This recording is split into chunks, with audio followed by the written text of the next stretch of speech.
Fala, foronautas de todo o Brasil, galera ligada aqui no 11h30, no Fórum 11h30, especial de 20 de novembro. E hoje a gente tem um convidado feríssimo para falar aqui. O cara é muito bom. E sem mais demoras, porque a gente aqui não quer enrolação, a gente quer ouvir o cara. Vamos subir aqui, Matheus Boente. E eu vou falar aqui, Matheus.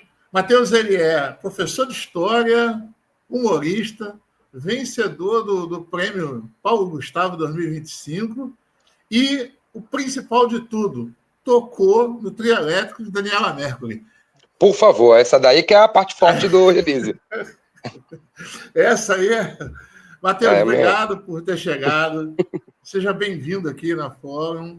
E aí, queria que você se apresentasse rapidamente aí, como é que é a tua corrida, já entrando aqui com a primeira pergunta, né? Como é que você concilia ser professor de história, ser humorista? Como é que isso tudo se dá no teu trabalho? E acho que primeiro então é isso, né? Eu sou Matheus Boente, sou professor de história e comediante. Minha formação acadêmica é toda na área de humanidades, em história e educação. E aí isso me ajudou muito, acho que isso me ajuda muito a ter um trabalho como comediante que não é repetitivo, né? Que não é igual. Não vejo muita gente com um conteúdo parecido com o que eu faço, que eu acho que é muito interessante, justamente por atrelar essas questões educacionais, de ensino de história, ao material de comédia, né? Então, acho que é isso o rolê, né? A conciliação vem da gente conseguir tanto levar elementos de humor para o debate sobre educação, quanto tentar trazer, dentro da comédia, um estilo de comédia que também é formativo, também é interessante, é provocativo, como uma boa aula de história deve ser. E ainda tem o molho baiano, né? Ainda tem um molho aí do Canalha de Wagner Moura, você escolhe. Isso é muito bom, cara, porque acho que a gente carece desse tipo de humor. Eu sempre falo que uma coisa que o fascismo odeia é o humor. Verdade. Né? E o bom humor, né? Essa coisa que pega na veia, como você faz. Então, quando a gente hoje está dia 20, a gente está gravando hoje no dia 18, mas esse programa está entrando agora no dia 20, né? No dia da consciência negra. E aí, Matheus, como é que você, como historiador e também como humorista, homem negro, humorista, fazendo isso tudo no Brasil, como é que você vê essa história da negritude no Brasil, depois de quase 400 anos de escravidão, né? Como é que você encara isso tudo? Como é que é trazer um humor para esse campo também? Né? Eu vejo que você trata muito disso nas tuas sketches, nas tuas falas. E eu, como eu já te falei aqui nos bastidores, sou teu fã, acompanho teu trabalho assim, vibrando. Muito obrigado. Eu também sou formado em História, além de Teologia.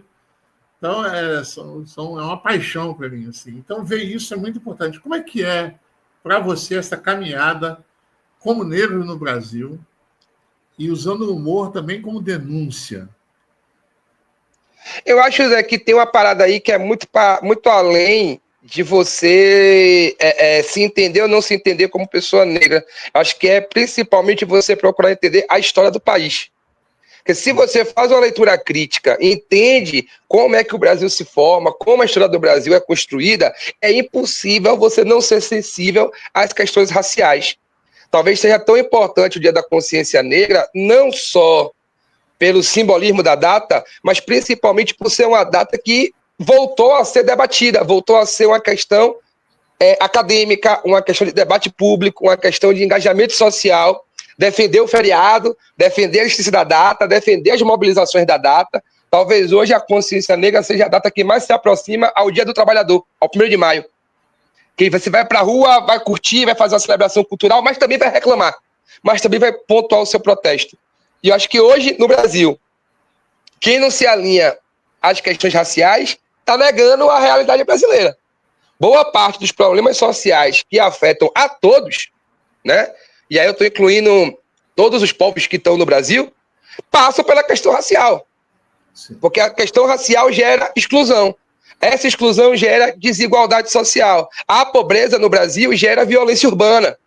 Então, todo esse ciclo de opressões, para mim, tem ali como cerne principal a questão racial do nosso país. Combater os problemas raciais, lutar por reparação aos povos indígenas, à população negra do Brasil, é construir um futuro de tranquilidade para toda a população brasileira.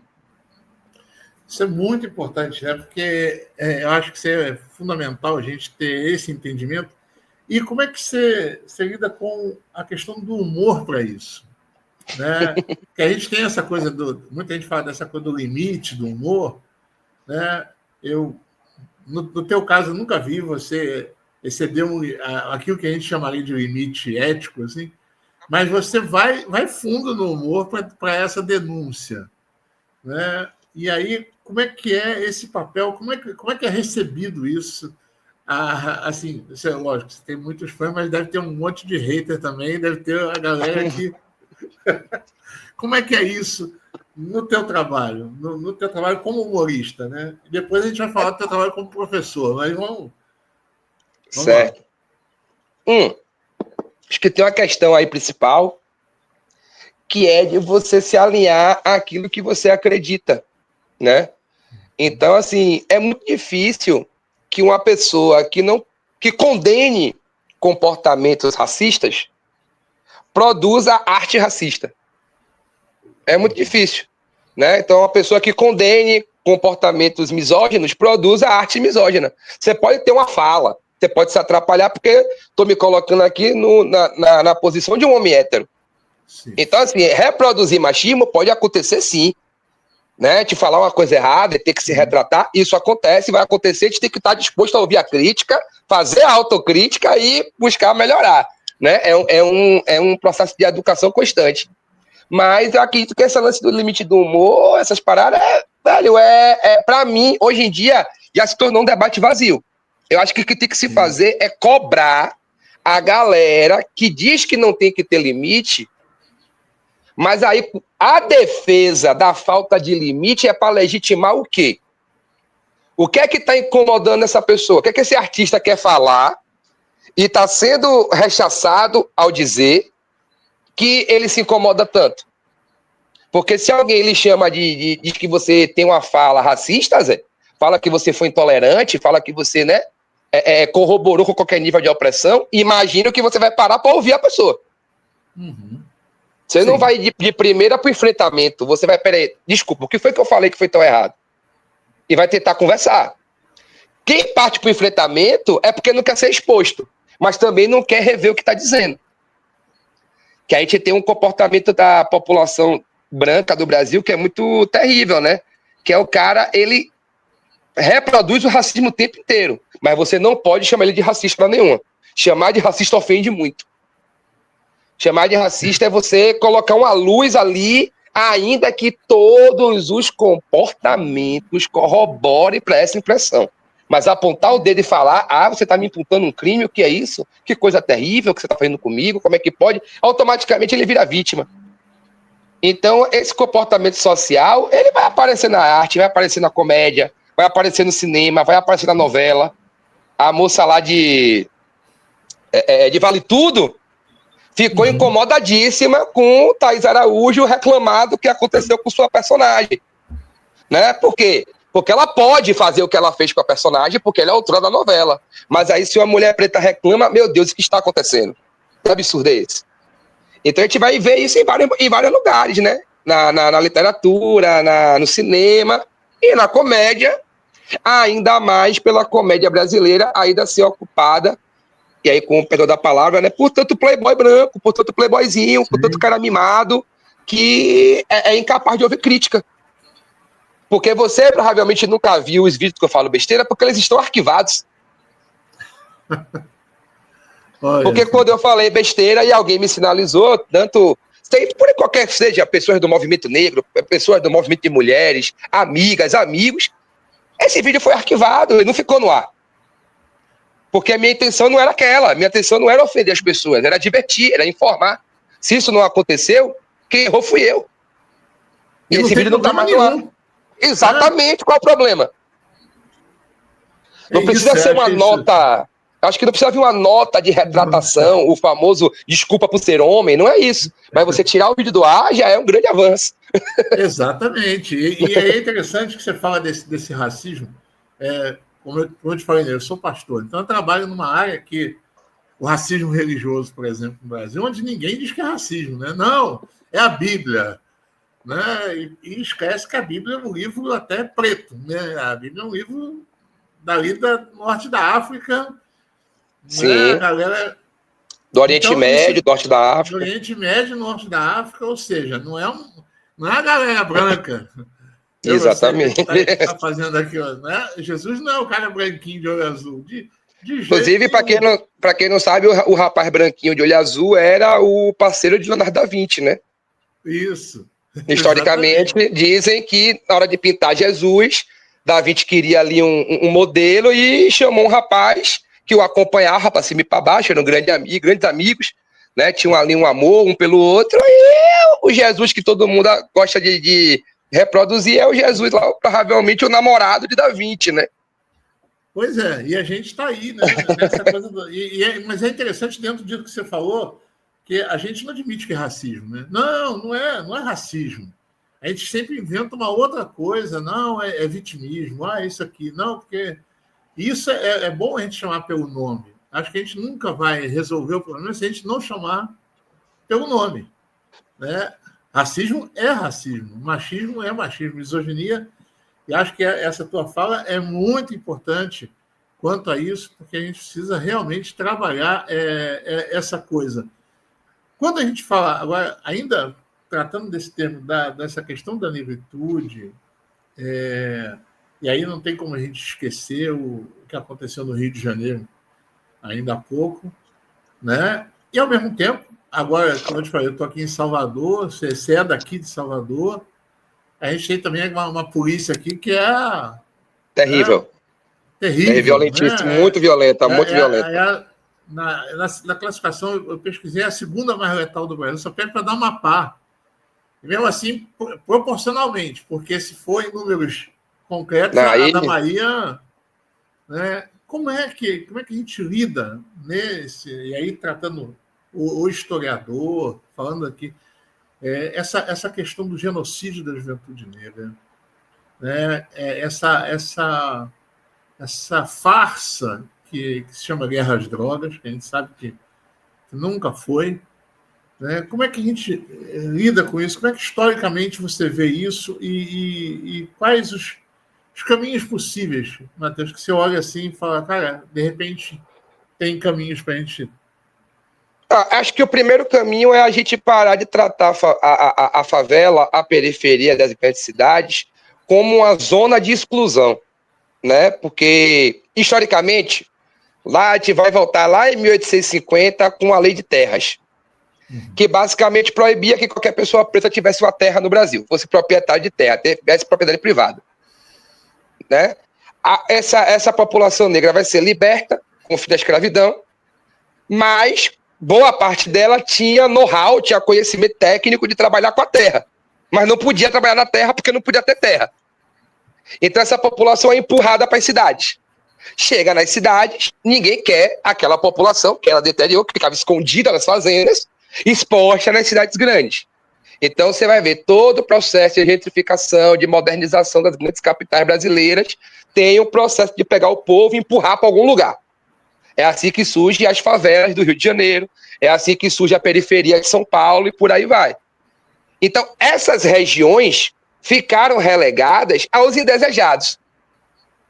Essas pessoas não eram as pessoas que deveriam estar ali. Tanto que quando o Brasil vai fazer uma política de distribuição de terra, distribui para o europeu. É preferível que o imigrante europeu venha e ganhe terra, né? E daí ter uma colônia de alemães tão grande no sul, de ter tanto paulista que acha que é italiano, de ter tanta gente da Ucrânia, né, que de Blumenau tem a Oktoberfest, vem desse processo. Essa população deu terra para essa população. As pessoas ganharam a possibilidade de progredir na vida. Longe de mim dizer que você, de família italiana, que seu avô não trabalhou muito, que seu avô não foi uma pessoa maravilhosa, que se esforçou e com toda dificuldade conseguiu criar esse império de vinhos o qual você usufrui hoje, não é isso. Mas outra população que já estava aqui, que foi escravizada, não teve essa oportunidade. Ela foi excluída. Ela foi excluída do emprego, ela foi excluída do trabalho, ela foi excluída da renda. Por quê? Porque se queria que esse povo fosse embora mesmo. E aí, quando a gente entende isso, Zé, a gente passa a compreender por que da letalidade policial nas periferias. Porque são corpos que, hora nenhuma, foram aceitos nas cidades, historicamente. Né? O mendigo, as pessoas falam da população de rua como se fosse uma sujeira da cidade. Ninguém pensa que tem que. As pessoas falam que tem que remover a população dali. Remover, você remove uma pilastra, você remove um prédio, você remove um banco, você não remove gente. Porque para não ter mais população de rua, essa população tem que estar empregada, tem que estar trabalhando, tem que ter assistência social, tem que ter direito à moradia, tem que ter direito a transporte, tem que ter direito à alimentação. Porque quem tem direito aí, quem tem acesso a isso tudo, não vive na rua. Então Desculpa. Fale. Não, porque você está falando disso, eu fico viajando aqui no tempo, né? E eu fico muito incomodado como pastor, né? Assim, eu repeti isso, porque, cara, a culpa da igreja nisso é imensa, né? Porque, assim, durante séculos o preto não teve alma. Ou seja, aquele que não tem alma é coisa, é bicho, é matável. Exato. Então, o negro no Brasil sempre foi a classe do matável. Né? Então, quando a gente vê o caso do Rio de Janeiro, quando a gente observa o nível de letalidade da polícia baiana e quem essa polícia baiana assassina tanto, a gente olha para a história e pensa, é consequência. É consequência de um projeto que está aí até hoje de exclusão das populações negras, das populações indígenas e dos pobres. Então, é como se a gente, nosso país, hora nenhuma, tivesse admitido que precisa reparar essas pessoas. Porque assim, viu, família, você que não gosta do MST, é só fazer reforma agrária. No dia que tiver reforma agrária, acaba o MST. No dia que tiver um projeto de moradia popular, onde todo mundo da sua cidade tenha acesso a uma casa, acaba mendigo, não tem mais população de rua. Não é difícil fazer isso, acabar com esses problemas. Mas é necessário que alguma parte, uma parcela da sociedade abra mão dos seus privilégios. Aceite pagar mais imposto. Entenda que o bem comum tem que vir antes do bem individual. É esse tipo de pensamento. E aí, para a gente chegar nesse lugar, é só com muita militância, só com muita educação, só com muita gente revendo suas posições, né? De todo mundo. Se a população periférica frequenta muito a igreja, é papel dos padres, dos pastores, das freiras, das bispas, abordarem esse tipo de debate com os fiéis da igreja, né? O pai de santo, a mãe de santo tem que debater isso também, como já debatem muitas vezes. Se você é uma pessoa influente, tem muitos amigos, tem que reunir sua galera e trocar essa ideia com seus amigos, porque senão a gente não vai conseguir avançar, porque é de fato um debate e uma proposta de mudança a longo prazo. A curto prazo, só dá para combater o crime. E combater no sentido do que já é feito hoje. Né? Fazer policiamento ostensivo, prender gente, causar na população aquele senso de que isso é uma coisa errada e quem faz coisa errada não se dá bem. Mas a gente sabe que isso não vai resolver o problema. Isso vai dar uma sensação de segurança agora. Mas para frente é um trabalho social e educacional, sem dúvida nenhuma. E é interessante porque você fala isso. Eu tento trabalhar muito essas coisas da minha vida, porque eu sou do Rio de Janeiro, né, natural do Rio, então eu sou sudestino. Só que por exemplo, em 97 eu fui morar em Belém do Pará. Morei 4 anos em Belém do Pará. Minha filha nasceu lá. Então, minha filha é paraense, é nortista. Hoje mora em Belo Horizonte, está fazendo faculdade lá, está terminando e tal, mas é nortista. Depois eu fui morar em Campina Grande, na Paraíba. Então, e aí, cara, eu fui ver que eu não sabia porra nenhuma do Brasil. Não sabia, assim, que eu não sabia nada, cara. Como eu era estúpido em relação a muita coisa. Porque a gente cresce nesse ambiente de desconhecimento, né, dessas coisas. né? Sim. É impressionante, cara, como você... Eu cheguei, cara, em Belém do Pará, você esteve lá agora, né? Eu estive lá Fazendo o recentemente, seu Belém e show. Manaus. Cara, Belém é uma cidade maravilhosa, cara. Tem muita coisa, assim, espetacular em Belém, né? Como o norte do país é culturalmente rico e a gente não acompanha, né? E você fala uma coisa muito... Eu vi as entrevistas tuas, eu acho isso... Que essa também é uma pauta que a gente tem que bater muito, é que quando fala de Norte e Nordeste, a gente fala de cultura regional. Não é nacional, nacional é Não só é da Bahia para baixo. nacional, Da Bahia para da baixo é Bahia para baixo nacional. Da Bahia é para cima é nacional. regional. Cara, eu acho isso assim genial, porque a gente tem que bater nisso, cara. Né? Porque é impressionante. Porque, porra, o samba. Você fala de samba, pessoal, Rio de Janeiro. Porra, quem levou o samba para o Rio foi Tia Seata, baiana. Sim, sim, Entendeu? sim, Então, sim, sim. assim, o samba sai daqui, cara. Essas coisas. Então, quando a gente percebe isso, a gente vê que no Brasil esse projeto ele é desenhado historicamente para excluir. Ele vai Claro. excluindo nordestinos, ele vai excluindo negros, ele vai. Então, como é que a gente lida? E aí, estou perguntando agora para o professor Matheus, né?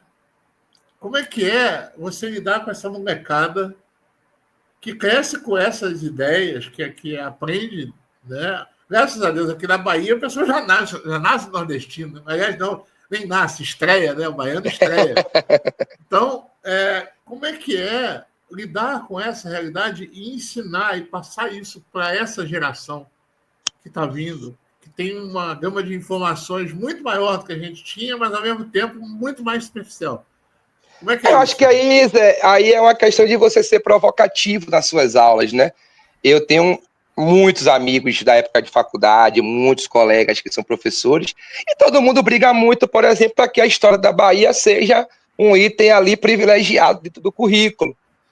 E eu vejo muito com o pessoal agora que eu tive no Norte, né? Tive lá em Belém, tive lá em Manaus, e eu vejo que também tem muito essa reivindicação da história local, a questão de se consumir a cultura local, dos artistas do Pará, são muito importantes para o Pará, os artistas amazonenses são muito importantes para o Amazonas. E aí você vê, né? O orgulho do pernambucano com Cláudio Mendonça, o orgulho do Sim. baiano com Wagner Moura.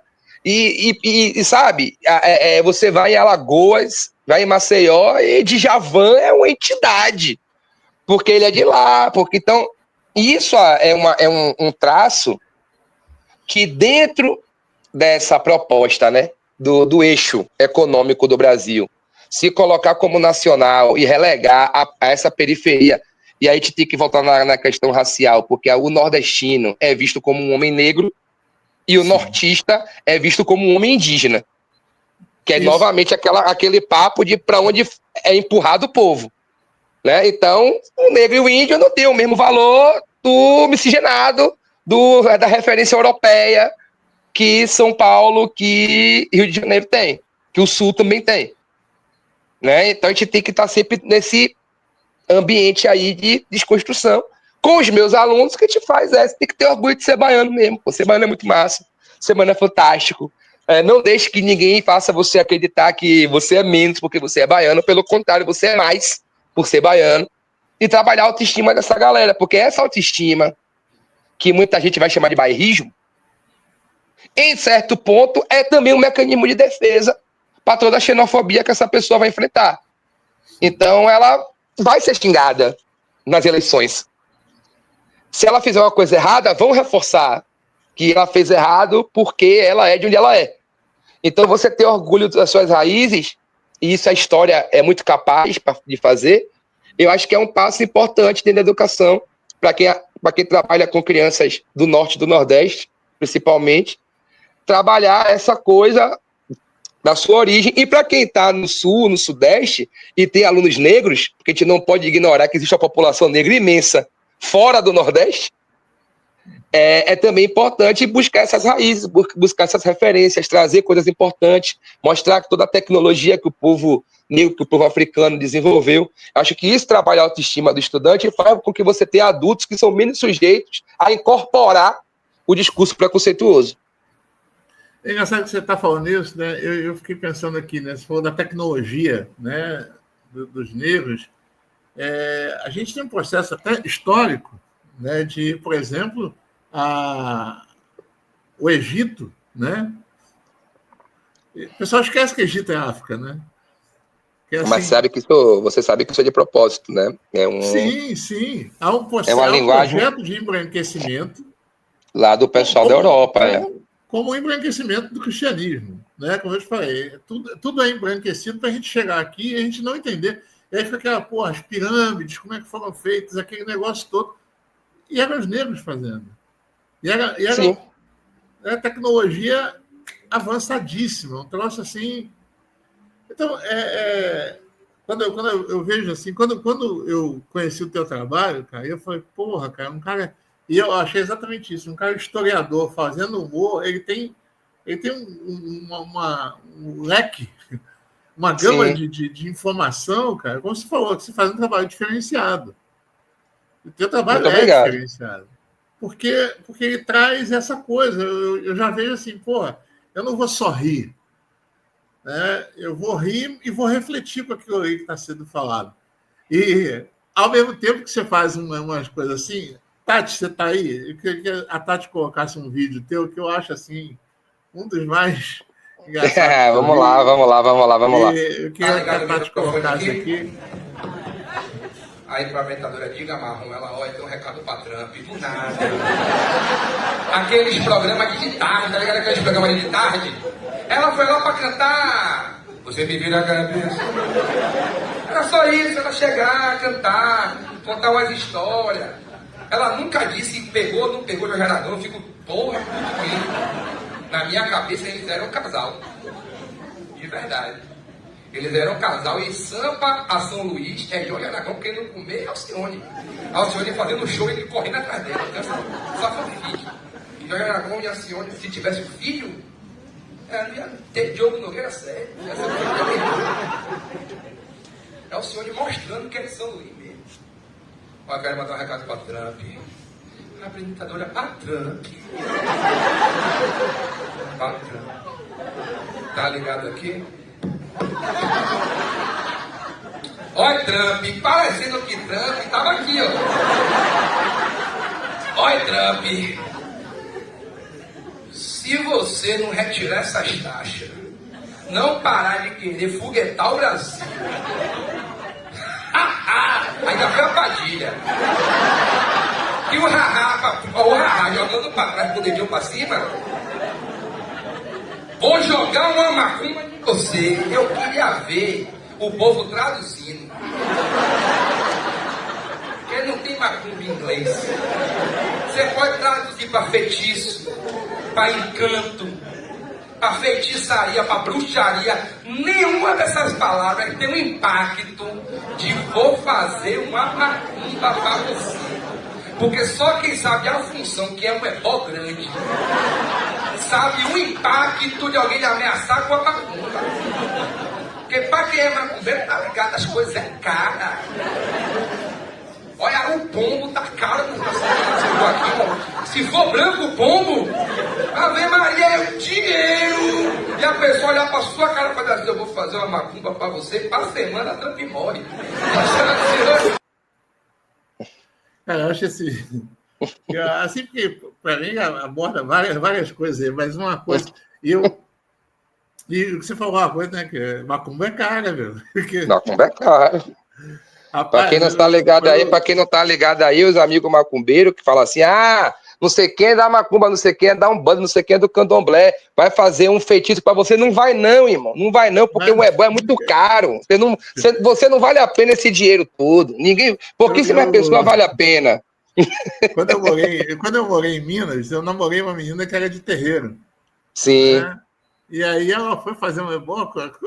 Quando eu vi aquele negócio todo que ela... Caramba, o negócio não é fácil, não. Não, é uma função, irmão. É uma função, é terrível. Mas é interessante isso. Mas, voltando aqui, aí eu quero voltar para a função do humor. Eu acho que a gente tem que resgatar isso, porque, como eu falei lá no começo, eu acho que uma das armas mais poderosas que a gente tem contra o fascismo, contra essa doença que tem... Essa coisa que já tem há séculos, mas que foi agravada nos últimos tempos. Acho que o Bolsonaro ele abriu um bueiro, eu não sei... Né, assim, ele fez as pessoas perderem a vergonha.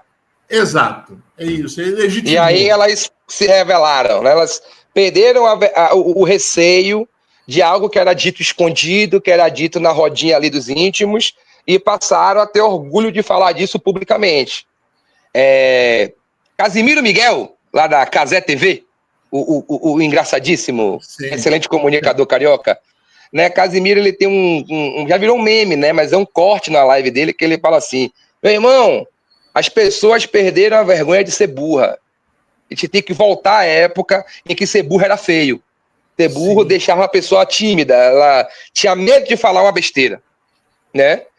Só que aí esse movimento aí, ele fez as pessoas perderem esse senso, né? Porque antes, um tempo atrás, a gente precisa lembrar, né, que já houve uma polarização, entre sim, muitas aspas, em que o adversário do pensamento progressista era Fernando Henrique Cardoso.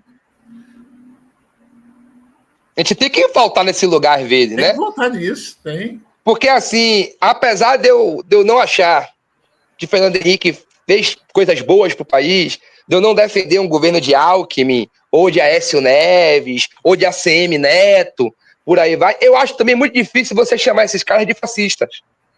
Sim. Né? Então, a gente, assim, são inimigos. Para minha concepção política, são meus inimigos. Eu tenho que enfrentá-los.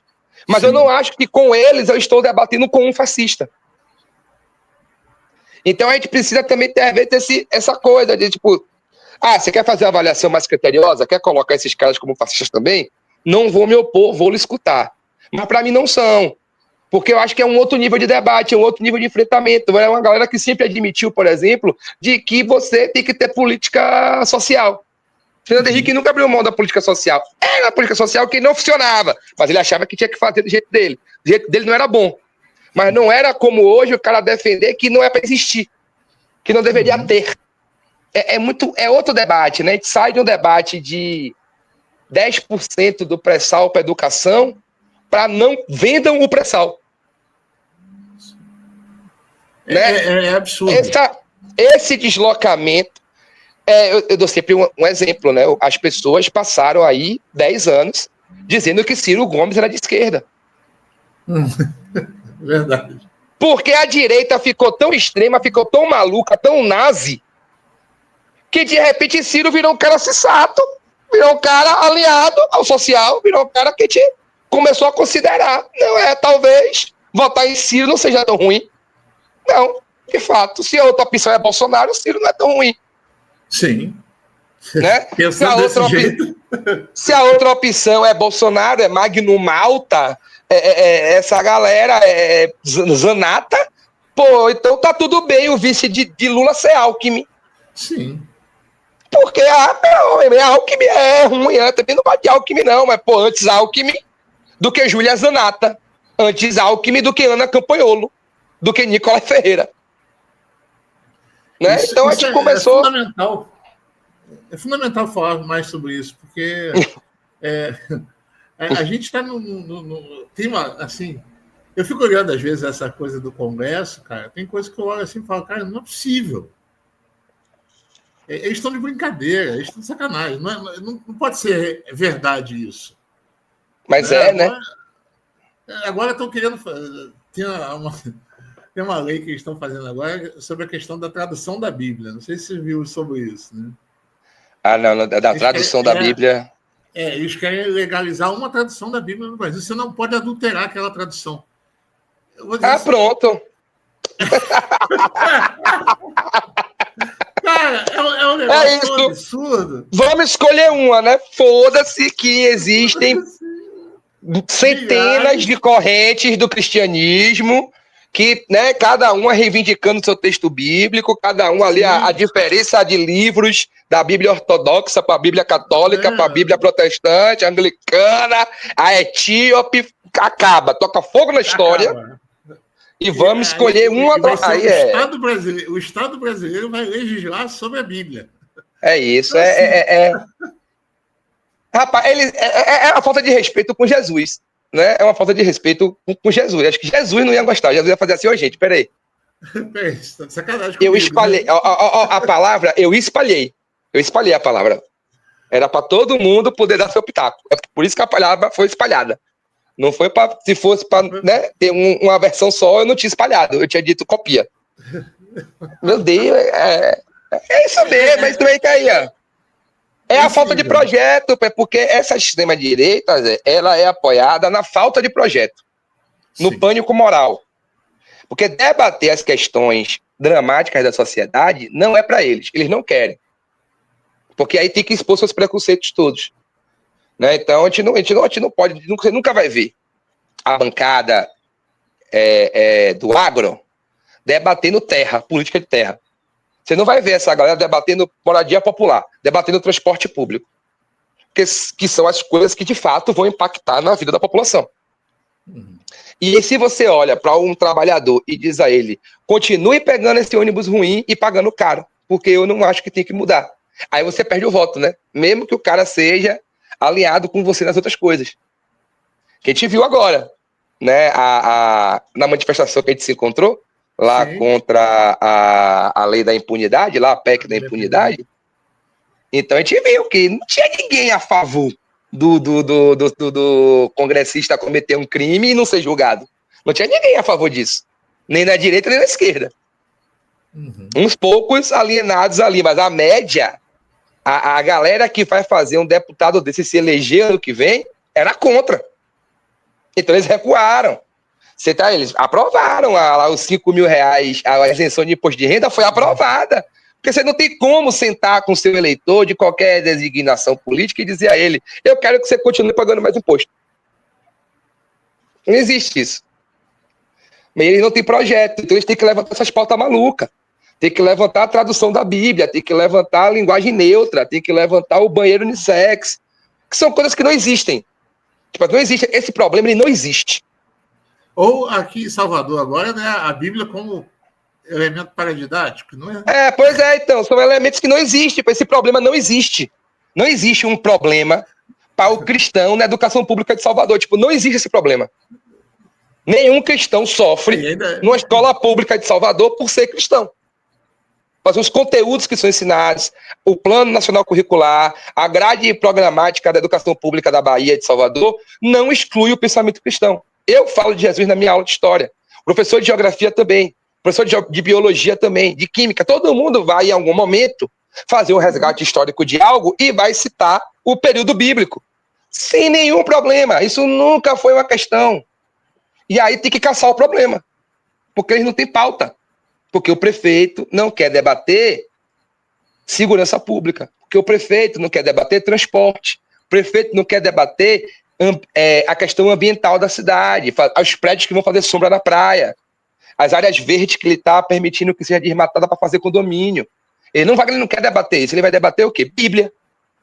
A festa de Natal, o cronograma de Réveillon. E uma coisa interessante, né? O que vai selecionar que pode ou não? Porque, por exemplo, na Bíblia você tem um caso de incesto, tranquilamente ali, o Ló vai transar, as filhas de Ló vão chapar o pai para transar com o pai e ficar grávida dele. Isso acontece normalmente no texto bíblico. Não incomoda ninguém. Aí eu falei, você poderia usar isso então numa sala de aula, né? Eu falo, tá aqui, deixa eu ler um texto bíblico, né?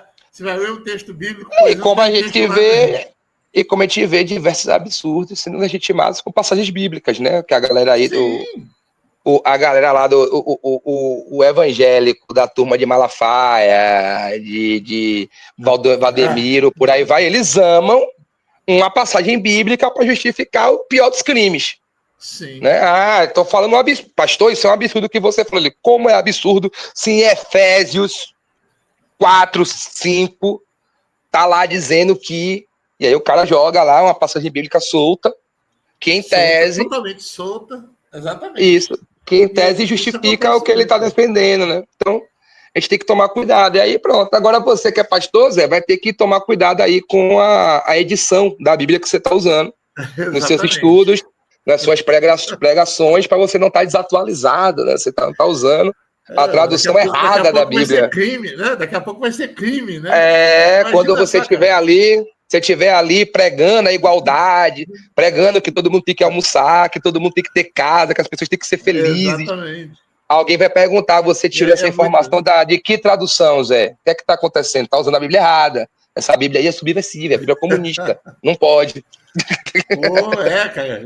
Jesus falando que você tem que vender o que tem e distribuir entre os pobres, não é, cara? Isso quando o pessoal descobrir que Jesus deu o peixe e não ensinou a pescar, vai ser terrível. É verdade. Mateus, já caminhando assim para o nosso final aqui, você já falou sobre isso, mas eu quero voltar, né, nessa questão. Qual é o papel hoje que você acha da educação no Brasil? O que está faltando para o governo? Aí, fazendo a autocrítica da gente, como a gente tem muitas críticas ao governo também nessa área. O que a gente pode fazer para melhorar isso? O que a gente tem como saída? E aí, como professor, o que você enxerga assim, como possibilidade nisso?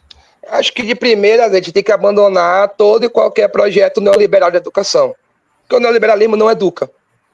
Né? Ele não é feito para incluir, ele não é feito para educar. Educação é você primeiro acreditar de que todo mundo tem que tentar partir do mesmo lugar. É equalizar as diferenças. A educação é fundamental para isso. E segundo, é que o governo precisa ter um projeto de educação em que ele privilegie a professora. Porque a gente não privilegia o profissional de educação.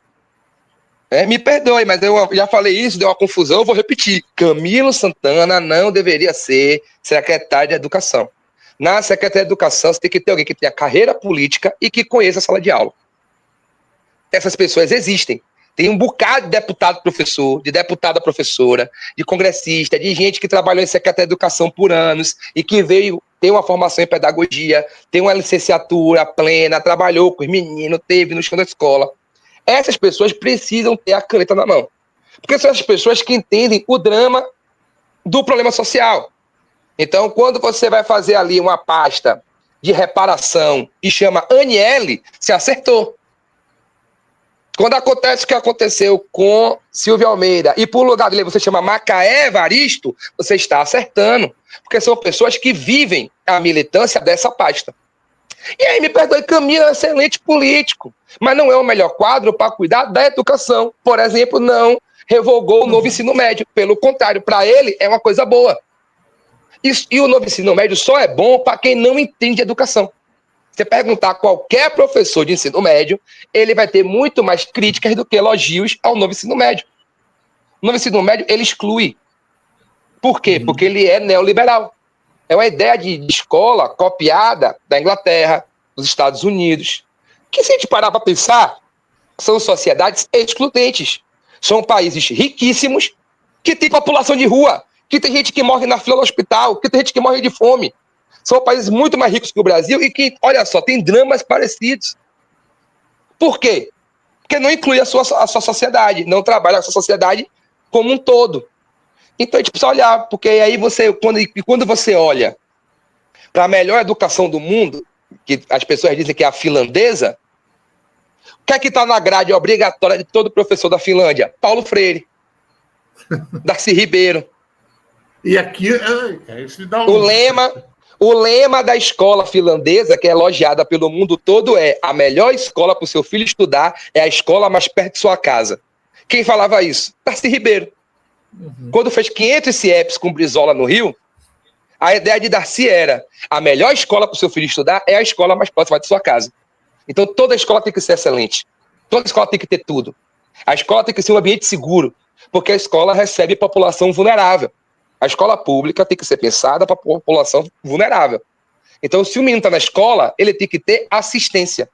Ele não tem que ter aula. Porque aula forma trabalhador. A aula instrui. Mas a escola educa e cuida. A gente tem que voltar a pensar numa educação que cuida da criança.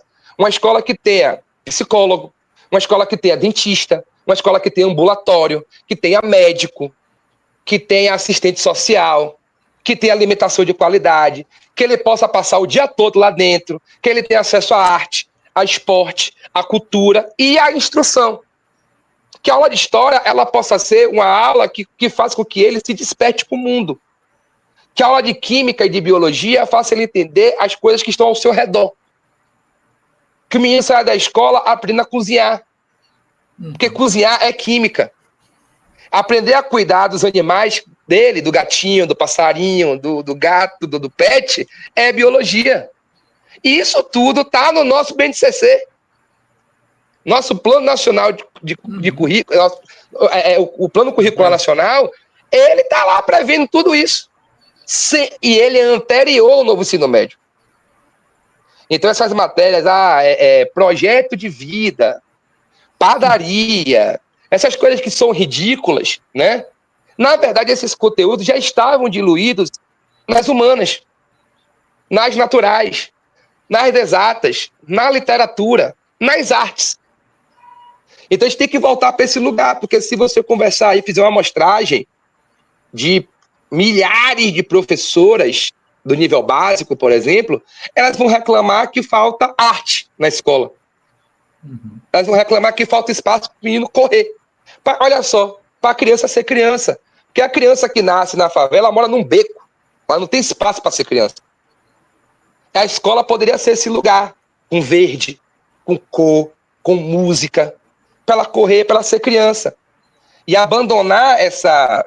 Tem um dado da educação que é interessante do Japão. O Japão é uma sociedade muito competitiva, né? A educação japonesa, por muito tempo, foi naquele lance de você ter que ser o melhor. Se você não for o melhor, não serve. Isso gerava muita depressão nos estudantes. Eles chegavam no ensino médio depressivos, com alto índice de suicídio, porque tinham notas baixas. O que é que o Japão faz? Ele tira nota no ensino básico, no ensino infantil. O ensino infantil do Japão hoje não tem nota. O menino passa de ano. Porque o objetivo é que ele aprenda a socializar, que ele aprenda a enfrentar suas frustrações, que ele tenha momentos felizes na escola para que ele cresça gostando de ir para a escola. Qual o resultado disso? O número de suicídio caiu. O número de criança depressiva diminuiu. Repare, o Japão não fez uma grande reforma. O Japão só tentou fazer com que a escola fosse um lugar acolhedor. Olha, a nossa escola não está sendo acolhedora, isso está gerando problema. O que a gente vai fazer? Vamos acolher na escola? Vamos criar uma escola que é legal de ir, que é divertida?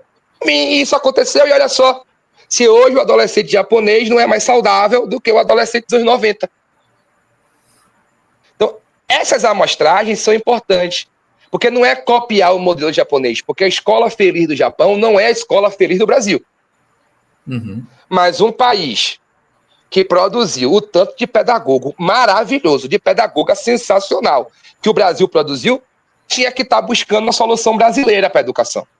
E a solução brasileira da educação vai vir a partir do momento que o Ministério da Educação passe a sentar com as pedagogas. As referências das faculdades de educação, as grandes professoras que conseguem fazer milagres nas suas escolas de interior, nas suas escolas periféricas, e possam compartilhar todo esse ensinamento com alguém que sistematize isso e possa promover essa distribuição desse conhecimento. Isso não é difícil de fazer, não. Mas aí, quando a gente pega um congresso, o congresso que vai decidir isso, aí tem um mas tem coisa, Zé, tem coisa, Zé, que não é o congresso. Não, tipo assim, formação continuada. Formação continuada é o Ministério. É o Ministério. E aí, Camilo Santana não precisa do Congresso para fazer formação continuada com os professores, para reformar a escola, para recuar no currículo. Ele não precisa do Congresso. Não, porque o que eu quero falar é o seguinte: tem uma sketch do Porta dos Fundos que eles fazem assim, debate, né? Então, vou debater violência, né? A questão da segurança pública. Aí traz um especialista em segurança, tal, e do outro lado, fulano, que o cara é seguidor de Olavo de Carvalho, youtuber. E aí, esse é o debate. Quando a gente pega, por exemplo, o Lula, por que o Lula pode ter todas as dificuldade. Mas uma coisa ele não deixa passar, a questão da fome. Né? Por quê? Porque ele passou fome. E aí entra no que você falou. Se o cara que está no Ministério da Educação não é um cara que vem disso aí, ele nunca vai ter esse olhar. Sempre a escola projetada em cima da escola que você estudou. Porque se você não está na escola hoje, você tem uma lembrança de escola de quando você tinha 16 anos. Não vale mais, essa impressão não vale mais, não é mais assim. Exatamente. Não são mais as mesmas pessoas, não é mais a mesma perspectiva, não é mais o mesmo mundo. Isso é bom. E para finalizar, Matheus, acho que já está meio respondido, até porque mas se você pudesse escolher hoje uma política pública para transformar a vida da juventude preta, periférica, qual seria? Uma reforma educacional profunda. Uma reforma educacional que fosse desde o nível de derrubar as escolas que existem, construir escolas novas, escolas que fossem de fato acessíveis. Acho que o que tem que voltar não. O que o Brasil precisa de verdade são de escolas em que o jovem se sinta à vontade, que ele sinta vontade de ir para lá. De ambientes que não sejam mais aquele ambiente da experiência de vigiar e punir de Foucault, sabe? Em que a escola é igual uma cadeia e reproduz. A gente tem que acabar com isso. Precisa de escolas que sejam coloridas, que sejam alegres, que tenham bons momentos, que não sejam repressivas. Porque esse jovem precisa dessa liberdade. Porque quem está sendo sempre reprimido é uma mola que você está apertando. Quando você solta essa mola, ela vai pros ares, ela vai para cá do cacete. Ela explode. Né? E daí, para mim, que vem tantos casos de violência com adolescentes, vem também de uma estrutura educacional que não privilegia o estudante. Que a gente pode pensar muito nessas questões de que, lógico, que isso tem que ver junto com um professor bem remunerado, um professor que não esteja assoberbado de trabalho, que ele tenha tempo de pensar, que ele tenha tempo de planejar, que ele seja remunerado por esse tempo devidamente, que ele possa estar sempre num constante aprimoramento, que ele possa fazer seu mestrado, seu doutorado, que seu salário cresça dentro de um plano de carreira que acompanhe isso.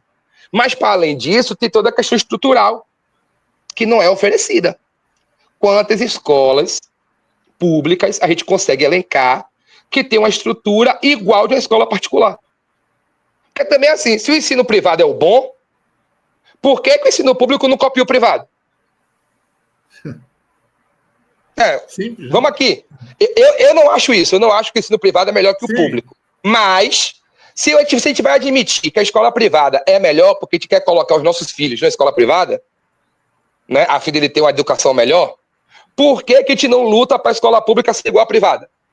Por que não defende a escola pública grandona, com cinema, com piscina, com auditório, com teatro, com sala de dança, com laboratórios, com a sala mega confortável, cadeira acolchoada, ar-condicionado, telão, multimídia, internet?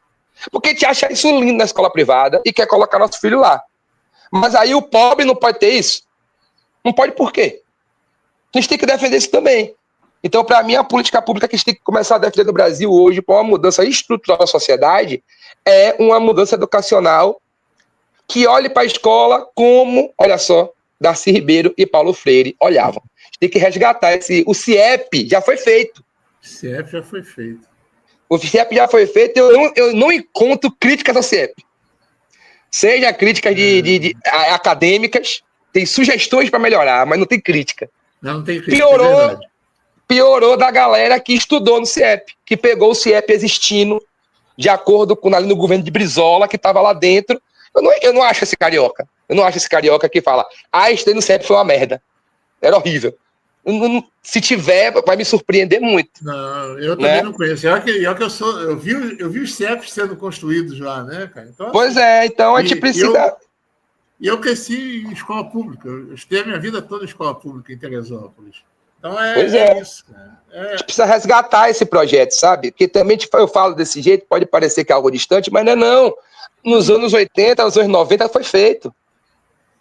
Num contexto de um Brasil muito mais empobrecido, num Brasil ainda ali curando as feridas da ditadura militar. Sim. Isso foi feito. Pô, agora, num Brasil democrático, resgatar esse projeto talvez não seja um desafio tão grande quanto foi para Brizola e ele conseguiu fazer, né? Então, acho que precisa também ter essa em perspectiva que essa escola já foi proposta e já foi executada por Paulo Freire, por Anísio Teixeira, por Darcy Ribeiro. É importante resgatar esse lugar. Eu acho que é um caminho de impacto, né? Aquela famosa política perene.